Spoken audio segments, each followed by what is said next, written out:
up, guys? Justin here from ORB. We're gonna do some updated videos on our stuff here. We're gonna install a set of our forward ball joint arms. They do have an adjustable lower, so we're gonna go through the taking off of the stock stuff and installing our stuff. Pretty short list of tools. The way we like to take the brake line clips off is a hammer and a chisel. Got a little ratchet. Need a T25 on the new 2019 body style stuff to get the front plastic off. Then we got a 15mm. That's also a 15mm wrench. Don't have it on the table. The tie rod will be a 18mm, I believe. We're gonna go ahead and start tearing into it. Pretty simple. Two small Torx on the bottom. This isn't a have to, just makes your life a lot easier. Just pops out of the top, clips on.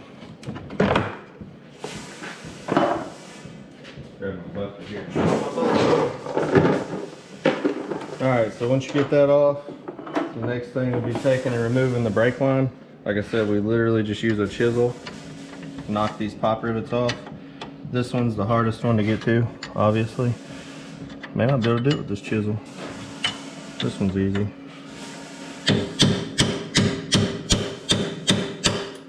Knock that loose. It's much easier than trying to actually get the line out of these things a lot of times, and you can reuse them on our arms. It's not a have to, it's just an option.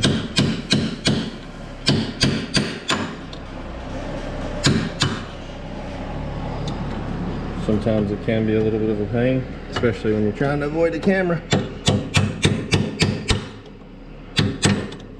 You can also drill these out, but that seems like a little bit more of a pain to me than it's worth. It is. Watching you do it, I usually drill them out. Knocking them out with the chisel is definitely a better option. So you knock that loose, boom, brake line's loose. Next, we're gonna pull the actual caliper off. Easy, 15mm. Let me go ahead. Turn the wheel. 2 bolts. Simple enough. This is a new machine, couple of maybe 100 miles on it. We haven't pre-took anything apart. This is just a live video. I always put my bolts back in so I don't have to look for them later. Mechanicing 101. Loose stuff around here. Alright, pretty simple. After that, we'll pop the sway bar loose. If you have an older model that doesn't have a sway bar, it's the same process, you just don't have a sway bar. Sway bar, also 15 on both sides. It is.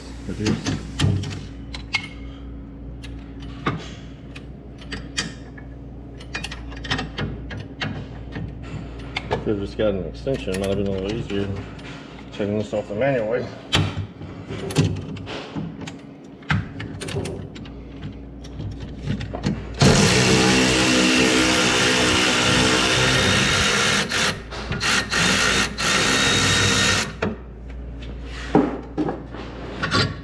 Too easy, pop that loose.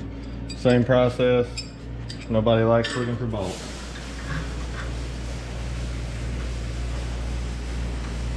Alright, boom.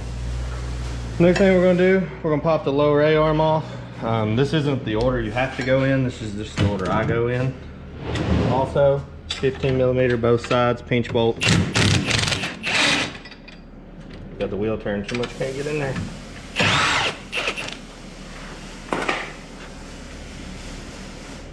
I do the lower first over the upper because obviously the shock still holds up everything out of your way. That way you're not trying to fight all this stuff while you're trying to get this off. Pretty simple. Just knock it down loose. Mind it. Well, I usually smack it with a hammer, but you know, I'm trying to be nice. Sometimes they can be a little bit of a pain. Might have to get a hammer. I don't want to knock it off the lift trying to jerk on it. All right, back with a nice orange rubber hammer.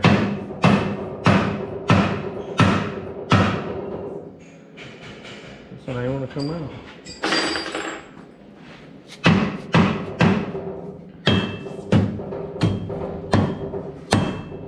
Cut my hammer. Let me try to wiggle this. Yeah, it's just stuck. There you goes. It's just in there tight. Same thing. We'll take and pop this bolt back in there so we don't have to look for it either. Alright, next we'll remove the lower A-arm bolts. Same process. Also 15 both ends.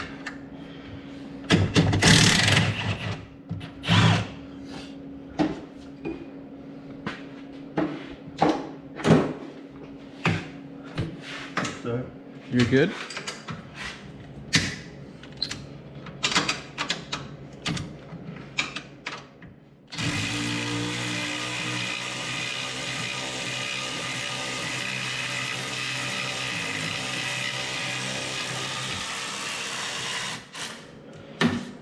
Alright, on the new style bushings, kind of the same process, but especially if you're going to reuse these factory bushings, I'd recommend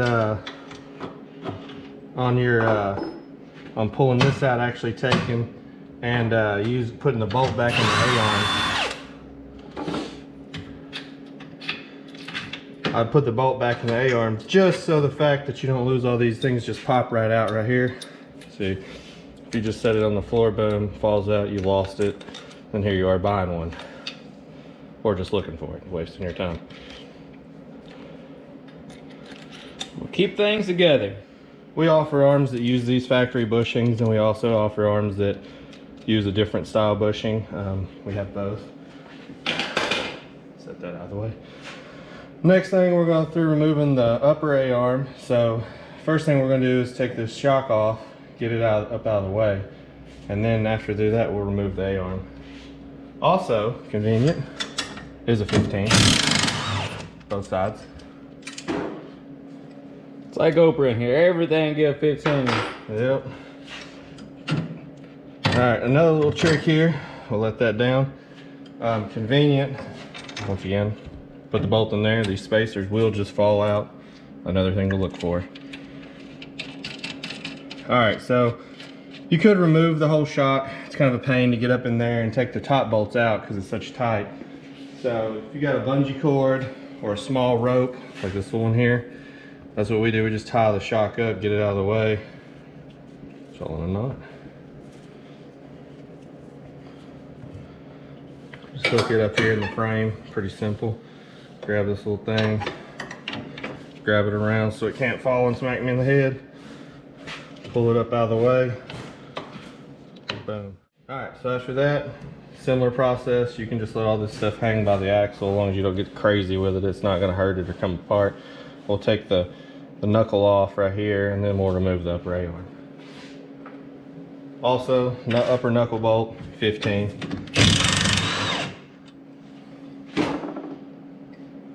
Pop that out, pick up on it a little, get that out of there, work it out, boom, let that down gently, stick that bolt back in there. You can just leave the tie rod on there. Alright, so then just got to take the last two bolts out of the upper A-arm. The reason I removed this front cover earlier is because on the new 19s you can get right to this bolt easy.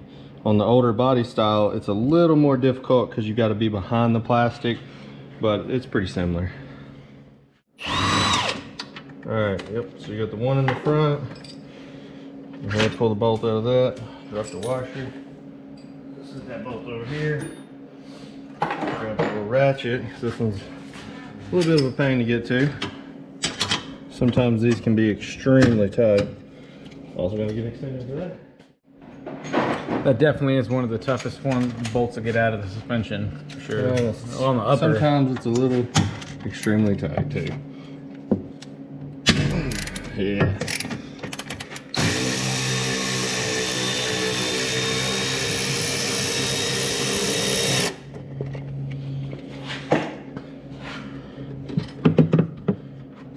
It's also 15 both sides.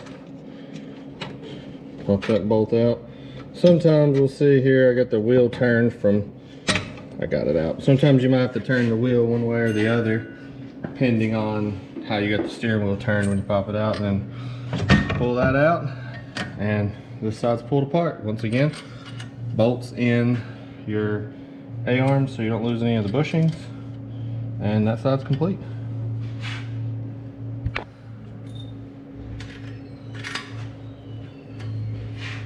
Alright, so we got all the arms off here. I'm getting ready to put ours back on, the ORB.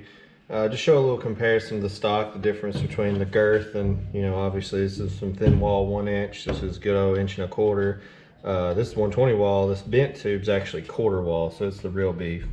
This customer opted to go with our old style bushings, or UHMW bushings. We do offer these arms that use the OEM bushings out of the factory arms. This is the upper to upper comparison right here. And then here's obviously the lower to lower. You notice your factory stuff is a fixed location, ours is adjustable. This is adjusted, a factory ball joint will fit into this holder, and this is adjustable so you can fine tune your camber.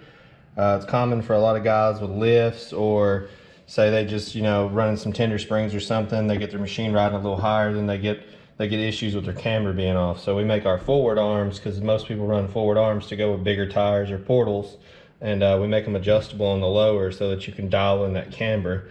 Kind of unique to us. There is some other adjustable stuff out there, but it's a little different. So all right, I guess we need to get the ball joints installed. All right, so we're gonna go ahead and the first part of taking your factory ball joints out, if you're gonna reuse those in our arms or whatever arms, this is a lot of information. You know, we've done a lot of this, we're just trying to help people out. So you just gotta pop the snap ring out of there. Pretty simple, just get you a good pair of snap ring pliers. You don't have to spend a ton of money on them. These are actually from Harbor Freight and they work pretty good. So you pop that off, boom, and then you just go over to the press and press it out. All right, so we're gonna go ahead and remove the factory ball joint. Like I said, you can order from us. We'll put the ball joints in there for you, so you don't have to worry about doing this. We're gonna use a press and a piece of 2-inch DOM. Pretty simple with a press. If you don't have a press, you can knock these out with a hammer, but it's a lot more difficult and it's just not really the right way to do it, but it can be done. You can also rent or borrow a ball joint press from the parts store. They will work also. So pretty simple, we set it in the DOM, holds it, lock the press down, try to keep the pin as straight as possible. You don't want it to flop out. Put a little pressure on her, and she'll push right out.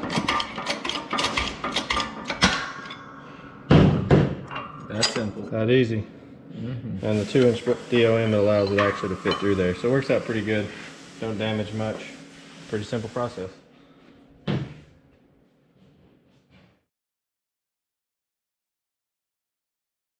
So we're going to go ahead and install the OEM ball joints back into here. We took out of the factory arms. Like I said, if you buy the arms from us and you buy the ball joints, they will come installed for free in case you don't have a press. I keep saying that.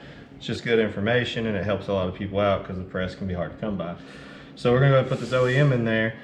On the upper ball joint, on the Rzr, the upper goes down and the lower will go up. So it's kind of backwards, but it's a little tricky for some people to remember. So like I said, we're gonna press that in there. The first thing I like to do is most of these stock style ball joints, the boot's actually a little bit bigger than the press. So, and like you can see, I don't even clean the powder out. We do a light press fit, so it'll just push right through the powder, not a big deal. So you just push it down in there and you can kind of push it and you'll see where that factory boot will kind of get started. Sometimes it can be a little bit of a pain because the boot's a little bigger. Like I said, maybe twist it, boom. See, it's setting solid now and the boot's down inside of it and it's got it all lined up. That'll help a lot on your install, setting pretty flat to start with. So once we get it started in there, we'll come over to the press.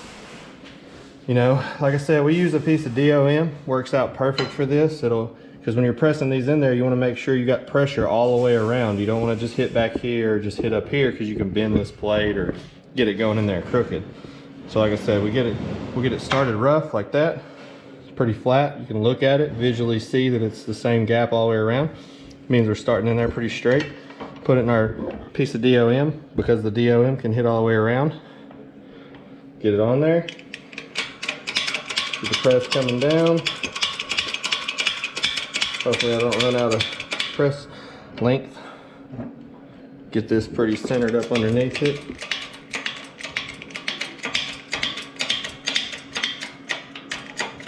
And then there she goes, starting to press in there.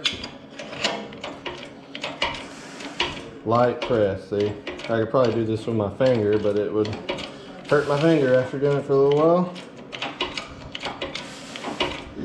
Press it in there till it's all the way flat, nice and snug. Back the press off. Not too much, we don't want to chase it. Boom. See? Light little damage around there that's hard to avoid. You see it does put a little powder in the snap ring pliers. You can take a knife or just your snap ring pliers and actually clean that groove out right there in the snap ring groove. Pretty simple. So then, get that out of the way. So like I said, you get this all cleaned up, make sure your groove's good and clean so that your snap ring gets good engagement. Take the factory snap ring, stick it back on the pliers, open her up. Sometimes these can be a little bit of a pain. Got it in there. I usually make sure it'll turn. If it'll turn, it's good. And there it is, installed. Alright, so we're gonna get started off. Obviously we need the bolts out of this. Like I said, we stuck all these bolts back in here so we didn't have to look for them. And so it'd hold these factory bushings in case you reused them. Alright, so get that out of the way. Set these nuts up out here out of my way. Washers. Alright, first thing we're gonna do, we'll start with the upper. We'll grab, stick it in there. This is not a special set. This is not anything special. Like I said, this is just a regular production arm. We try to keep our fit as good as we can, but there is some variation within the Rzr itself. Sorry about the truck. So first thing I'm gonna do, it is a tight fit though, wiggle this side and get that bolt started. So one of the little things I've learned over the years is don't ever put one bolt in all the way. So I put it through the front part of the tab, but not out the back tab on the one side. So after that, now I'm gonna get this other side, lines right up. I'm gonna do the same thing. I'm gonna get it started. And now that both are started halfway, boom, slide that one through. This one might have to wiggle a little bit. Common practice. Yeah, see, it's off just a hair back there. So I'm gonna go ahead and show you something that can be an issue on these Rzrs. If you come around to the front right here, you'll notice that the front bracket for the upper A-arm mount just bolts on. So with this being said, this bracket can actually move around a little bit. And what that'll do is it'll make the alignment of this hole and the back side of it off a little from one side to the other, depending on how it's put together. So if you ever have trouble getting this front bolt in, the easiest thing to do is loosen these up. You don't have to take them out, just loosen them up. They're a 13mm. Loosen all four of those up a little bit, shift it, get both A-arms on, then tighten this down, then tighten your A-arms down. It's not always the issue, but it can be an issue. So that's just a little tip to help you out. See if I can get that through there. See what we got going on here. So loosen that up. Not taking them all the way out though.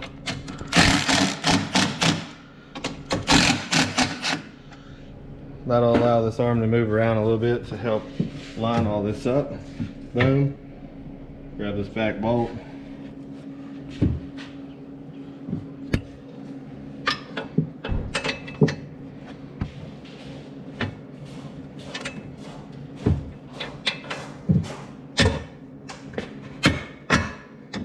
Get that in there, get that boot out of the way.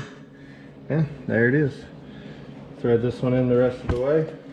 And that's what happened when we loosened that front plate up. Yeah, definitely straighten this out. Boom, got that on there. Grab the nuts. Put that one on there. Put this one on there.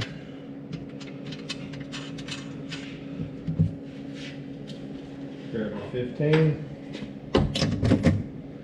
15.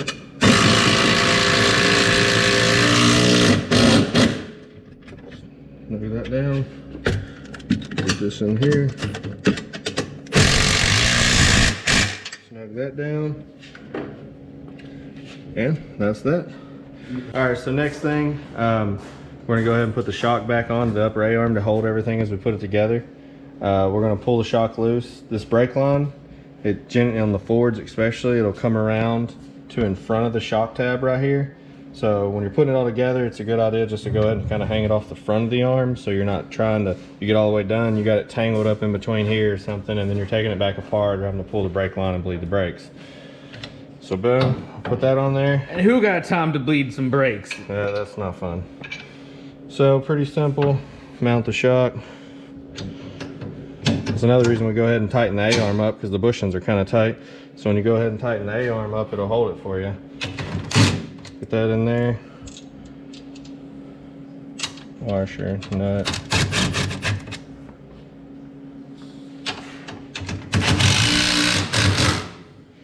Get that in there. All right, so after that, we'll put the knuckle back onto the upper ball joint and kind of work our way up. This can be a little bit of a pain, especially if you're on the floor. We do have this on a lift. It's kind of cheating a little bit compared to what a lot of people got to work with, but it's hard to shoot a video laying on the floor. So all right, so get that, line the groove up, stick that in there, put the nut on it. You definitely want to make sure to get these torqued down pretty tight. Make sure it's pretty snug. Go back and always check everything after. All right, so after that, we'll go ahead and put the lower A-arm in. All right, so now we're gonna stick on this lower. Like I said, I usually do all this top stuff first, because then the shock kind of holds the rest of this crap out of your way, so it gives you a little more room to work. So we're gonna put that in there. A little snug, slide that in there. Like I said, it's kind of just a trick. I'm not saying it's the perfect way. These can be pretty tight. So I generally, like I said on the upper, I'll put this one bolt in, not all the way out the other side, but just into the hole and get it started. And then I'll do the other one the same way, through just one side of the tabs and not the other. All right, so when I do that, that helps, because sometimes, you know, the frames will be a little different, tabs will be a little different, to help you line it all up. So once I get that in there, then I'll run the bolt the rest of the way in.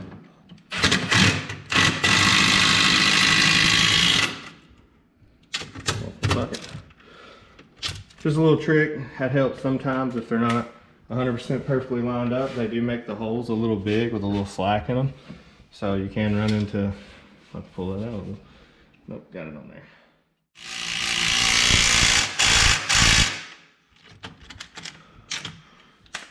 All right, so we got that in there. Like I said earlier, the lower A-arm is adjustable, so we have to kind of set it. That's how we set our camber. We're gonna go ahead and put this brake on, get it kind of out of the way so we can start trying to set the camber on this machine. You will have to go back and set your tie rods. That's just common, because with these arms you're moving the wheelbase forward, so it'll make your tie rods a little short. Make sure to never push the brake while you've got this apart, or you will be trying to spread the caliper back open. No fun.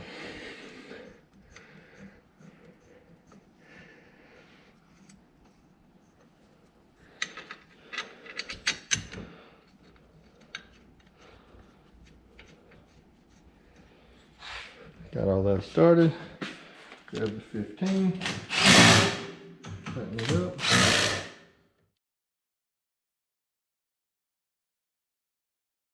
Alright, so I went ahead and obviously didn't record it. This is just a self-tapping screw in that brake line P-clamp, the factory P-clamp. Lines it up perfect, stays right underneath the little brake guard.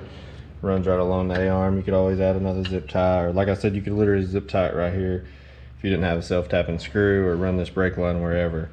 So now we're going to go ahead and set the camber, which, like I said, depending on your ride height, where you like your ride height up high or you got a little low, it can vary. On our forward stuff, it's a pretty close guess, and depending on, you know, which way you actually press this ball joint into the holder, when you adjust it, it's generally, you know, rule of thumb on these forward arms, it's pretty close at, I'd say, between 4 and 6 turns out. So we're gonna go ahead and start at 5, just as a baseline. I'm gonna get And I got the cord on the camera. So we'll start at 5. So we got 1, 2, 3, 4, and 5. All right, let me grab that bolt so I ain't gotta look for it. We got the 5 turns out. We'll go ahead, line this all up. This can be a little bit of a pain, especially on the floor. Line it up, slide the groove till it hits. Boom, got the bolt in there. So after do that, take, easy thing to use, a little 6-inch torpedo level, magnetic one if you got it, and we'll set it on the brake rotor. So you'll see on the brake rotor, generally on this, if you get it within with the bubble halfway over the inside line, you will be real close when you set it down and drive it. At that point, you should be within 1 turn. When you get it down and ride it, depending on your ride height, that should get you within 1 turn of being where you want to be. So obviously this one's real close. So we'll try it, that's at 5. We'll pop it back out, see how it looks at 6. Turn it out one more. Oh, right there. We'll put it back together.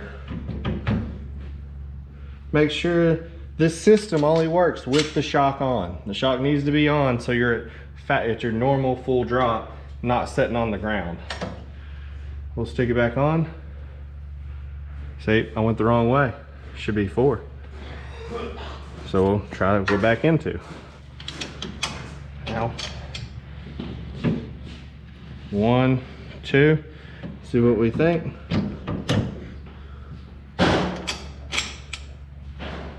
Make sure the level's clean. That's a little heavy on the inside.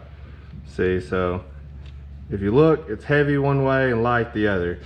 So we'll go ahead and we'll go a little beyond half, and then we'll drive it around because we want to ride a little high and see how it looks. And if we need to, we can always just drive it around, see what we think, bring it back in, move it in or out 1 turn. We should be spot on. And that's it. You just put the, obviously you put the nut back on there, tighten that up, run it around, see if it's where you want it, and then make sure to tighten up this big jam nut after you got it dialed in where you think is perfect for the way you want your camber set. And that's it. Going. Mm-hmm. All right, so we set it down on the ground. We obviously did a full suspension. We broke these videos down into each particular little unit, A arms, trailing arms, so on and so forth. We did it all at the same time. We just kind of made the video flow. But long story short, once you get it all adjusted or sitting down on the ground and put it back together, whichever part you are doing, you need to make sure to drive it. Your stuff's gonna look a little wonky, be kind of crazy, wheels pointing all over. I'd get it close and then go drive it because your suspension's gonna settle in after driving. We 100% off the front end. We went off of on setting the camber. We just used the bubble on the level, and it looks good enough to us for the ride height of this machine. It's pretty much straight up and down on the wheels. Sometimes, like I said, you might have to go in or out one depending on your ride height and what you like. The rear, same thing. We adjusted it off the stock one. It's pretty close to this machine because it's at stock ride height. If you're running big tender springs or something, you might want to tune on that a little. But that's about the end of it. We've got all put on there. You know, any questions you can call or ask us. That's about it.